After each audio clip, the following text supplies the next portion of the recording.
Hello दोस्तों, मैं Rizwan Saifi and उम्मीद करूँगा आप सब लोग ठीक होंगे। आज इस वीडियो में मैं एचआरए के बारे में डिटेल डिस्कशन करूँगा एंड ये वीडियो बेसिकली इम्पोर्टेंट है सभी सैलरीड पर्सन के लिए, क्योंकि एचआरए का जो बेनिफिट मिलता है टैक्स एग्जम्पशन में वो बेसिकली सैलरीड पर्सन को ही मिलता है, right. So this is very important video if you are a salaried employee.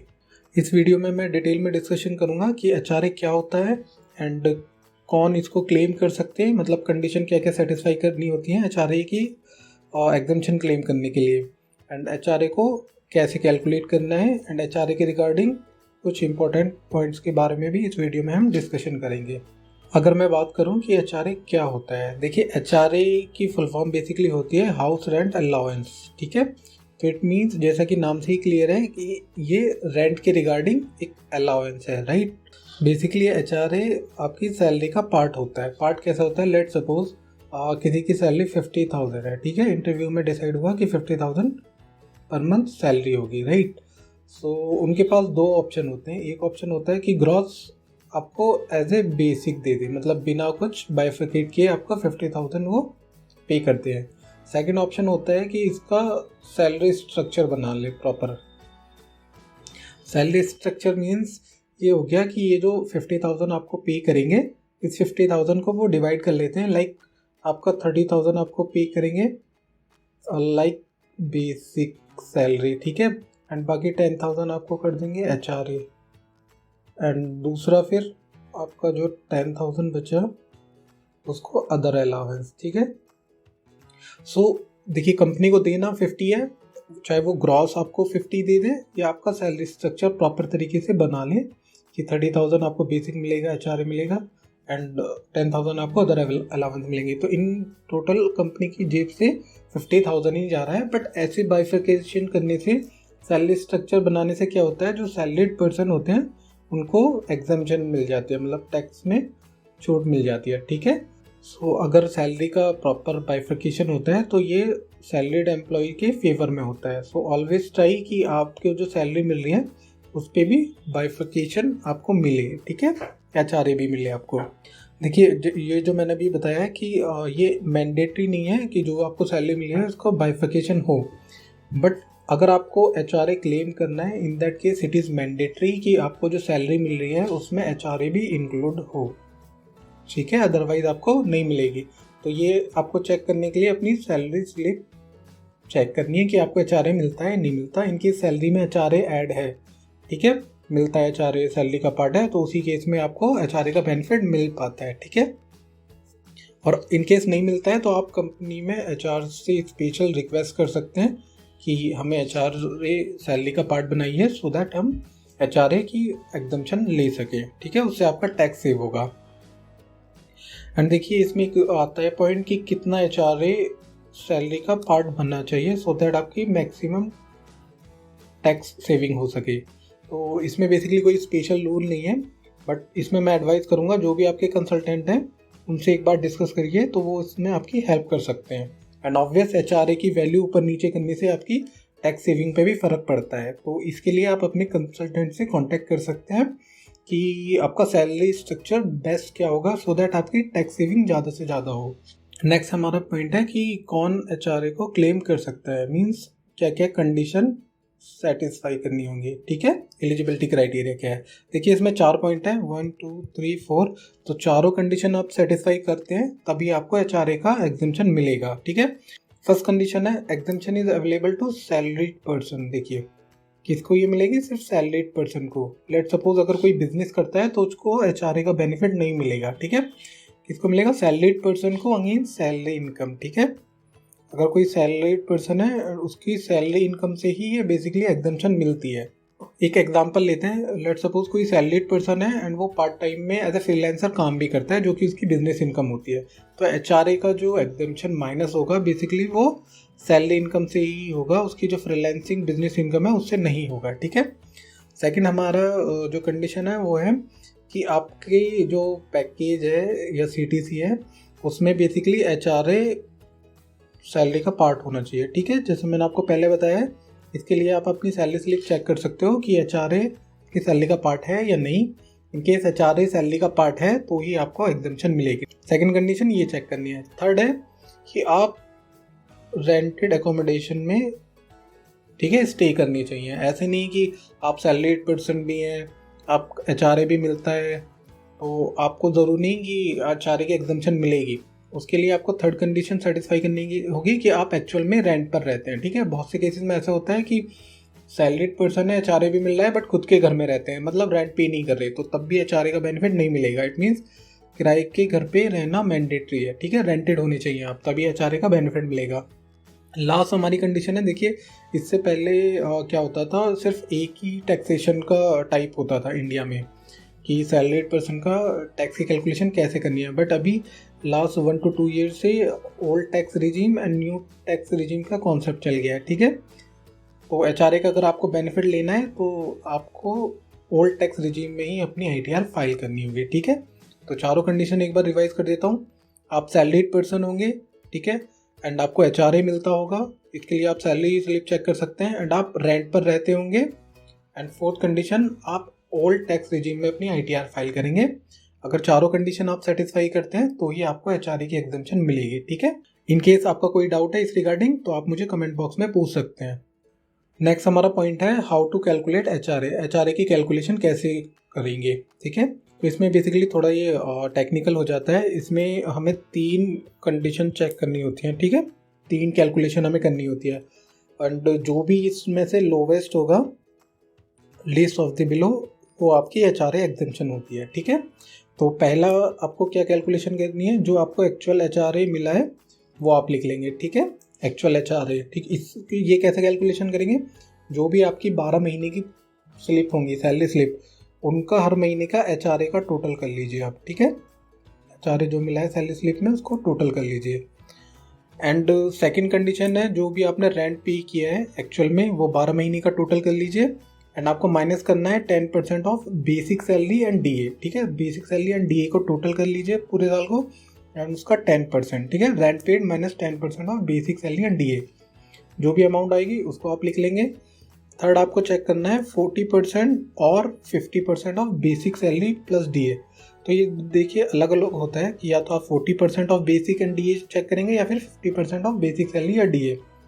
तो जो भी अमाउंट आएगी वो हम लिख लेंगे। देखिए किस केस में आपको 40% of basic and DA calculate करना है, एंड किस केस में आपको 50% of basic and DA calculate करना है, तो ये मैंने नीचे दिया हुआ है। देखिए 50% ऑफ बेसिक एंड DA तब करेंगे अगर आप जो रेंट पर रहते हैं वो दिल्ली, मुंबई, कोलकाता या चेन्नई, इन चारों में से किसी एक सिटी में रहते हैं, तो आप 50% ऑफ बेसिक और DA कैलकुलेट करेंगे। इन चारों सिटी के अगर अलावा और कहीं आप रहते हो तो आपको 40% का कैलकुलेशन करना है यहाँ पर, ठीक है। तो इन केस मैं नोएडा रहता हूँ तो मुझे 40% ऑफ बेसिक एंड DA लेना है। इन केस मैं गुड़गांव या हरियाणा भी रहता हूँ तो भी मुझे 40% ही लेना है, ठीक है। इन केस मैं दिल्ली, मुंबई, कोलकाता या चेन्नई रहता हूँ तो ही मैं 50% ऑफ बेसिक और DA का कैलकुलेट करूँगा, ठीक है। तो ये 3 कैलकुलेशन जब आपके पास आएंगी आपको तीनों को कंपेयर करना है, जो भी कम से कम वैल्यू होगी, मतलब लीस्ट ऑफ दी 3, वो आपको HRA की एग्जम्पशन मिल जाएगी, ठीक है। इसको मैं आपको एक एग्जांपल के थ्रू इजीली समझा देता हूँ सो दैट आपको इजीली समझ आ जाए, ठीक है। यहाँ बेसिकली मैं आपको HRA की कैलकुलेशन डिटेल में समझाऊंगा विद एग्जांपल, ठीक है। सो बेसिकली यहाँ पे सैलरी डिटेल है, ठीक है, 3 पर्सन के, mister A, mister B and mister C, ठीक है। ये 3 लोग हैं एंड इनका सैलरी स्ट्रक्चर यहाँ दिया हुआ है, इनकी क्या सैलरी है ये सब दी हुई है, ठीक है।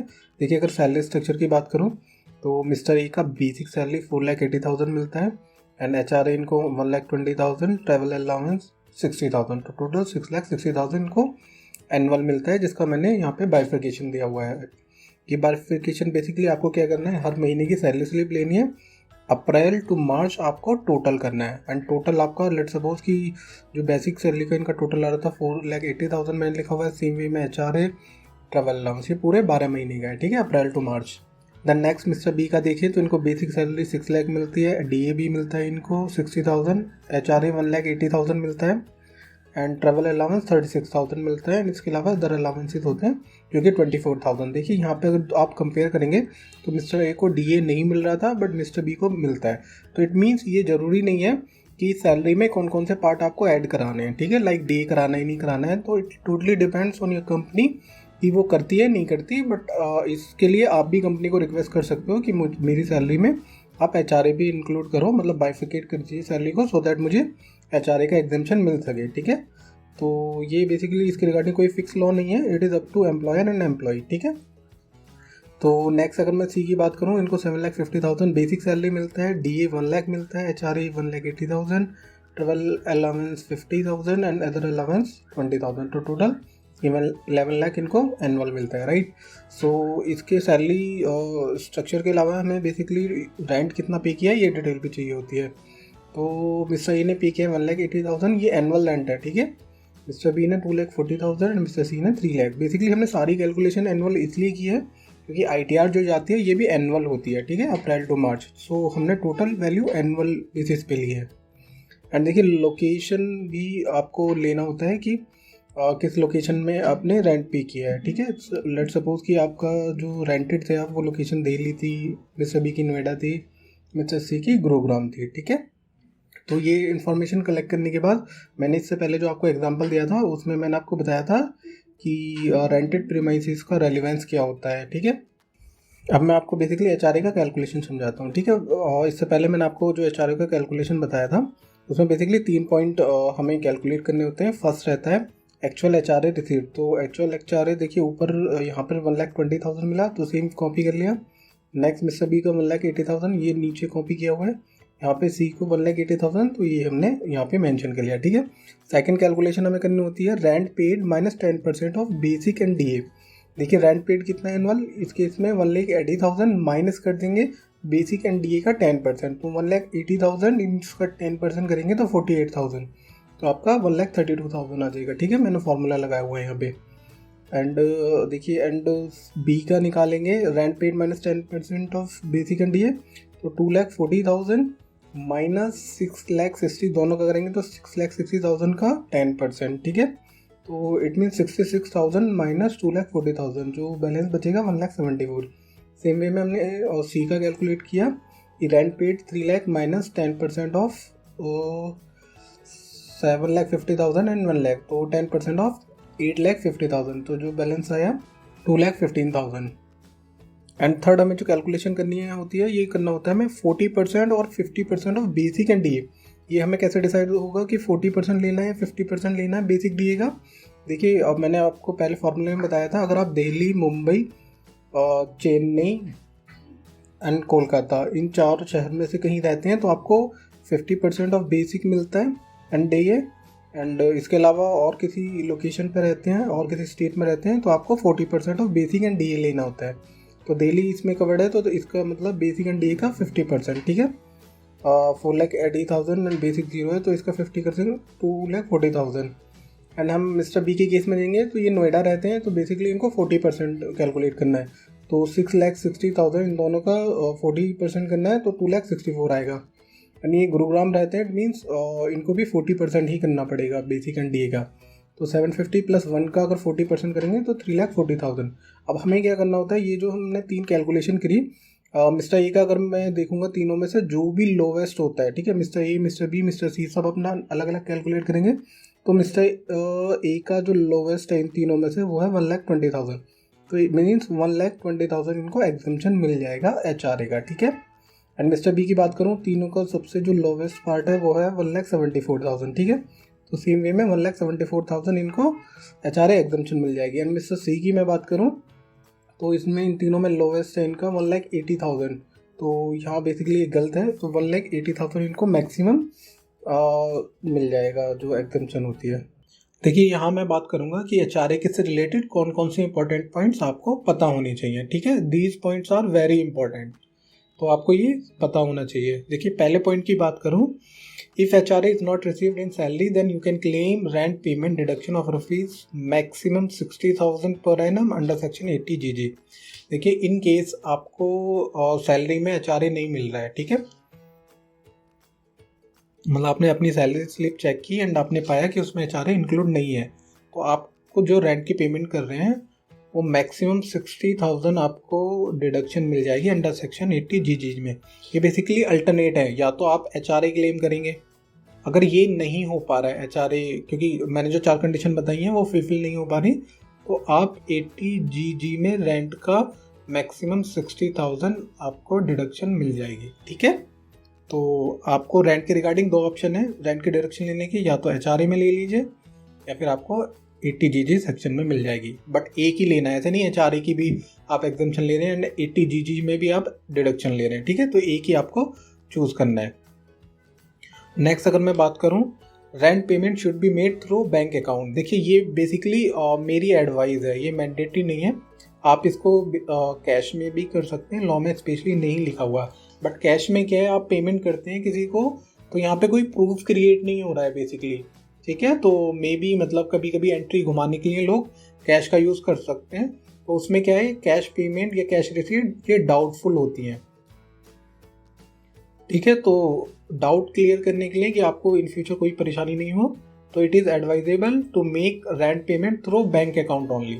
वो चाहे आप फ़ोन पे, गूगल पे, पेटीएम के थ्रू कर सकते हैं, बट आपका पेमेंट आपके अकाउंट से कट के आपके जो लैंडलॉर्ड है उनके अकाउंट में ही जाना चाहिए। ठीक है, थर्ड हमारा इम्पॉर्टेंट पॉइंट है, you can make rent payment to even your family member. ठीक है, ऑल्सो तो इसमें बेसिकली मैं ये कहना चाह रहा हूँ कि रेंट का जो पेमेंट करना है वो ज़रूरी नहीं है कि आपका रिलेटिव नहीं हो या थर्ड पार्टी को ही रेंट का पेमेंट कर सकते हैं। तो लेट सपोज इवन आपके फादर या मदर, ब्रदर, उस टाइप से कोई भी रिलेटिव है तो उनको भी आप रेंट का पेमेंट कर सकते हो। ठीक है, इवन लेट सपोज कि फादर आपके हैं, ठीक है, उनके नाम पे प्रॉपर्टी है, तो आप अपने फादर से प्रॉपर रेंट एग्रीमेंट बनवा लीजिए अपने फेवर में, एंड जो भी रेंट आपका डिसाइड होगा वो आप उनको बैंक अकाउंट के थ्रू पे कर सकते हैं एंड रेंट स्लिप वगैरह अपना प्रॉपर रिकॉर्ड में रख सकते हैं। तो उस केस में भी आपको HRA की एग्जम्पशन मिल जाएगी। लॉ में कहीं नहीं लिखा हुआ कि रिलेटिव को आप रेंट पे नहीं कर सकते हैं। ठीक है, तो ये भी आपकी बेस्ट प्लानिंग हो सकती है कि आपके फादर को रेंटल इनकम भी हो रही है एंड आपको टैक्स सेविंग भी हो रही है। ठीक है, तो ये एक बहुत इंपॉर्टेंट पॉइंट है। ठीक है, एंड इस केस में देखिए मैं आपको ये भी एडवाइस करूँगा, जब आप अपनी फैमिली मेम्बर को रेंट पे कर ही रहे हैं, ठीक है, तो उस केस में it is advisable to file ITR of your family member, so that कल को क्या है, अभी जैसे आप रेंट में HRA की डिडक्शन लेते हैं, ठीक है, तो उसमें क्या है, ऑनर का, लैंडलॉर्ड का पैन नंबर भी जाता है। तो जब इनकम टैक्स डिपार्टमेंट के पास पैन नंबर ऑलरेडी पहुंच गया आपकी फैमिली मेम्बर का कि इनको रेंटल इनकम है एंड आपने ITR फाइल नहीं करी, तो in future there is great chance कि उनको नोटिस आ जाए एंड उस टाइम पे जो भी टैक्स पेबल हो वो पेनल्टी एंड इंटरेस्ट के साथ रिकवरी हो। तो बेटर है कि आप उनको ITR फाइल भी करा दें। ठीक है, एंड फोर्थ हमारा इंपॉर्टेंट पॉइंट है, there must be proper rent agreement for each year. देखिए जैसे मैं ITR फाइल करता रहता हूँ तो मैंने देखा है लोग क्या करते हैं, एक बार रेंट एग्रीमेंट बनवा लिया एंड उसके बाद उसको रिन्यू नहीं कराते हैं। सो मेक श्योर कि हर साल, क्योंकि नॉर्मली 11 महीने का रेंट एग्रीमेंट लोग कराते हैं, ठीक है, सो मेक श्योर कि हर साल आप रेंट एग्रीमेंट को रिन्यू करा रहे हैं, सो दैट कभी डिपार्टमेंट से आपको नोटिस आता है तो आप अपना rent agreement as a proof submit कर सकें along with your rent receipts and bank statement. ठीक है, नेक्स्ट फिफ्थ हमारा इंपॉर्टेंट पॉइंट है कि PAN of landlord is mandatory. ठीक है, मतलब ये मैंडेटरी है if annual rent payment exceeds ₹1 lakh. देखिए इसमें बेसिकली ये कहना चाह रहा हूँ कि इन केस जो आपकी एनुअल रेंट पेमेंट है, ठीक है, एनुअल की बात कर रहा हूँ, मंथली की नहीं, तो एनुअल रेंट पेमेंट अगर आपकी 1 लाख एक्सीड कर रही है तो उस केस में पैन नंबर लैंडलॉर्ड का कंपनी को देना मैंडेटरी होता है या ITR में फाइल करना मैंडेटरी होता है। ठीक है, तो इन केस आप अपनी कैलकुलेशन कर लीजिए, 1 लाख से ज़्यादा आप रेंट पे कर रहे हैं एनुअल, तो आप लैंडलॉर्ड से पैन की कॉपी ले लीजिए। ठीक है, एंड अगर मैं इसको देखो मंथली करूँ तो अप्रॉक्स 8,000 के आसपास मंथली रेंट आता है, तो 8,000 से ज़्यादा आपका अगर मंथली रेंट जा रहा है तो आपको लैंडलॉर्ड से पैन लेना चाहिए। ठीक है, अभी इसमें देखिए पैन के रिगार्डिंग मुझे याद है एक क्लाइंट का कॉल आया था, तो उन्होंने मुझसे ये पूछा था कि लैंडलॉर्ड के पैन की कॉपी लेनी है प्रॉपर या फिर जस्ट पैन नंबर उनसे लेना है। तो देखिए कॉपी मिल जाती है, that is the best option. In case कभी कभी ऑनर होते हैं वो पैन की कॉपी नहीं देते, तो उस केस में मेरे हिसाब से पैन नंबर से ही काम चल जाना चाहिए। ठीक है, तो आप जस्ट पैन नंबर भी ले सकते हैं, बट बेटर है कि पैन की कॉपी ही मिल जाए। ठीक है, 6 हमारा इंपॉर्टेंट पॉइंट है, you must have rent agreement, पहला point, rent payment slip second. ठीक है, तो rent agreement and rent payment slip ये आपके रिकॉर्ड्स में होना जरूरी है। ठीक है, एंड ये आप एटलीस्ट 6-7 साल के लिए अपने रिकॉर्ड्स में रहें। ऐसे नहीं कि आपका जस्ट ईयर पूरा हो गया एंड 1-2 साल बाद आपने मिस कर दिया, ठीक है। तो डिपार्टमेंट आपको 6 साल के लिए भी नोटिस भेज सकता है। सो मेक श्योर कि ये सब आपके प्रॉपर रिकॉर्ड्स में रहता है एंड ये रिकॉर्ड बेसिकली कंपनी को भी सबमिट करने होते हैं आपको, ठीक है, रेंट एग्रीमेंट एंड रेंट की स्लिप। 7th इम्पॉर्टेंट पॉइंट है, जो रेंटल प्रीमाइसिस है वो आपके नियर टू ऑफिस होना चाहिए, ठीक है। कभी कभी लोग क्या करते हैं, just to save income tax, let suppose वो दिल्ली में जॉब कर रहे हैं, ठीक है, एंड उनका कोई जानकार है अपना बिहार में, तो वो बिहार के एड्रेस पे रेंट एग्रीमेंट बनवा लिया, ठीक है। एंड या फिर लेट सपोज आप दिल्ली में जॉब कर रहे हैं एंड आपने कहीं यूपी का मतलब जो 100 किलोमीटर से ऊपर के डिस्टेंस का रेंट एग्रीमेंट बना लिया, जो कि लॉजिकल नहीं है कि कोई 100 किलोमीटर डेली अप डाउन करेगा, बट इट इज़ डाउटफुल, ठीक है। सो बेसिकली मेक श्योर कि जो भी आप रेंट एग्रीमेंट बनवा रहे हैं वो नियर टू योर ऑफिस होना चाहिए, ठीक है। देखिए, इसका मतलब ये बिल्कुल भी नहीं है कि ऑफिस से अगर ज़्यादा दूर है तो वो आपका गलत हो जाएगा, बट उसमें जस्टिफिकेशन के चांस बढ़ जाते हैं कि आप एक्चुअल में थे या नहीं, क्योंकि इट इज़ वेरी लॉजिकल कि कोई अगर रेंट पर रहेगा तो ऑब्वियस ऑफिस के पास ही रहेगा, ठीक है। सो इस पॉइंट को भी आप ध्यान रखना। 8th एंड लास्ट हमारा पॉइंट है, इसमें HRA benefit is not given by the employer, then you can add HRA benefit at the time of filing ITR। इसमें बेसिकली मैं ये कहना चाह रहा हूँ कि कभी कभी ऐसा होता है कि एम्प्लॉयर को employee rent agreement, rent slip या उस टाइप के प्रूफ नहीं दे पाते हैं, या आपने वो डिटेल फिल नहीं की जो HRA के रिगार्डिंग होती है, तो उसमें एम्प्लॉयर आपको HRA का एग्जम्पशन नहीं देता है। इट मीन्स वो बिना HRA की एग्जम्पशन दिए आपकी अमाउंट पे TDS काटता है सैलरी पे। तो अगर आपने HRA का एग्जम्पशन मिस कर दिया है अपने एम्प्लॉयर के पार्ट पे, तो आप ITR फाइल करते टाइम उसको कंसीडर कर सकते हैं, मतलब उस एग्जम्पशन को ले सकते हैं, ठीक है। सो बट मैं एडवाइस करूँगा कि बेटर है कि आप एम्प्लॉयर को ही ये सब डिक्लेयर करें। क्यों? क्योंकि आपका क्या है, अगर डिक्लेयर कर देंगे तो आपका टैक्स कम कटेगा। इन केस नहीं डिक्लेयर किया तो ऑब्वियस आपका टैक्स ज़्यादा कटेगा, एंड जो आपको रिफंड आना था वो 1 साल के लिए एटलीस्ट ब्लॉक हो गया, ठीक है। सो आप ट्राई करना कि एम्प्लॉयर को ये सब सबमिट कर दें, अदरवाइज अगर इनकेस नहीं किया है तो आप ITR के टाइम पे भी HRA को कंसिडर कर सकते हो आप टैक्स सेविंग के लिए। इन केस आपकी कोई क्वेरी है तो आप मुझसे कमेंट बॉक्स में पूछ सकते हैं। आई होप ये वीडियो आपको अच्छा लगा होगा। Thank you for watching this video.